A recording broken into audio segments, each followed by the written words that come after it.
కేంద్ర విద్యాశాఖ మంత్రి ప్రహ్లాద్ జోషి రేపిస్టుల మద్దతుదారు అని ప్రతిపక్ష నేత రాహుల్ గాంధీ ఆరోపించారు.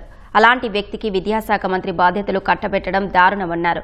దేశవ్యాప్తంగా సంచలనం సృష్టించిన బిల్కిస్ బానో కేసులో శిక్ష పడిన దోషులను ప్రహ్లాద్ జోషి వెనకేసుకొచ్చారని రాహుల్ తెలిపారు. అత్యాచార దోషులను సమర్థించే వ్యక్తి విద్యాశాఖ మంత్రిగా ఉండేందుకు ఎంత మాత్రం అర్హుడు కాదన్నారు.